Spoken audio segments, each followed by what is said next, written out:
আসসালামু আলাইকুম। Online learning স্কুলে আপনাদের স্বাগতম। আপনাদের সাথে আছি আমি মোহাম্মদ ইমদাদুল হকিমন। আজকে আমরা বাংলাদেশ সংবিধান এর পার্ট 2 নিয়ে আলোচনা করব। আজকে আলোচনা শুরু করবে আমরা গত ক্লাসের প্রিভিউটা দেখে আসি।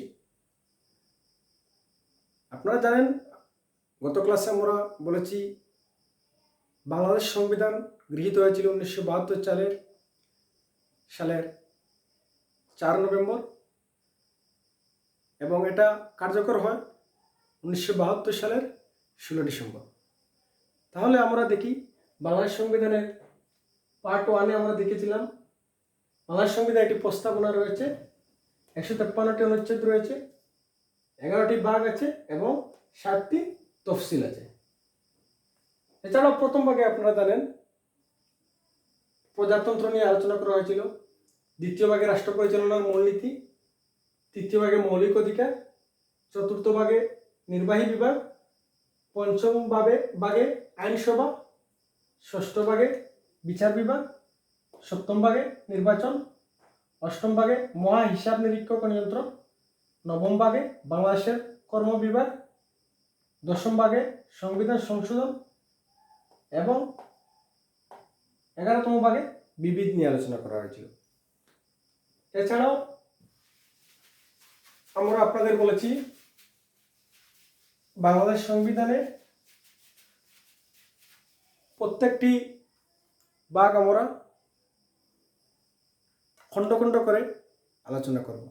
আজকে আমরা প্রথম ভাগ পার্ট 2 এর প্রথম ভাগ প্রজাতন্ত্র নিয়ে আলোচনা করব। প্রজাতন্ত্রে প্রথম ভাগে 7টি অনুচ্ছেদ রয়েছে। অনুচ্ছেদ 1-এ আছে প্রজাতন্ত্র।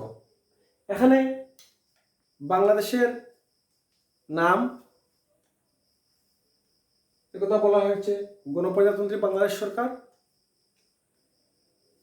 তারপর অনুচ্ছেদ 2, এখানে প্রজাতন্ত্রের রাষ্ট্রীয় সীমানা। এখানে আমাদের বাংলাদেশের রাষ্ট্রীয় সীমানার কথা উল্লেখ রয়েছে।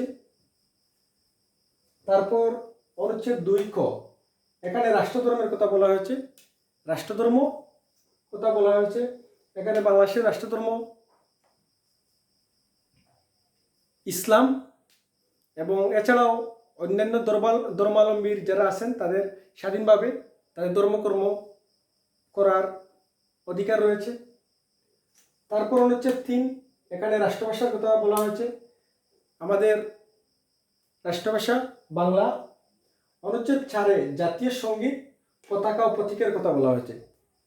জাতীয় সঙ্গীত আমার সোনার বাংলার প্রথম 10 চরণ নেওয়া হয়েছে। অনুচ্ছেদ 4 ক, জাতির পিতার প্রতিকৃতি সম্পর্কে বলা হয়েছে।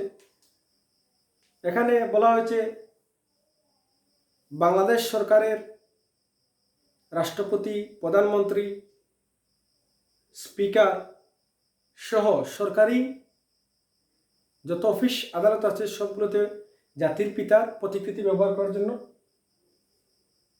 অনুচ্ছেদ 5-এ রাজধানী, এখানে রাজধানীর কথা বলা হয়েছে। অনুচ্ছেদ 6-এ নাগরিকত্বের কথা বলা হয়েছে, এখানে নাগরিকত্ব আইনের দ্বারা নিয়ন্ত্রিত হবে।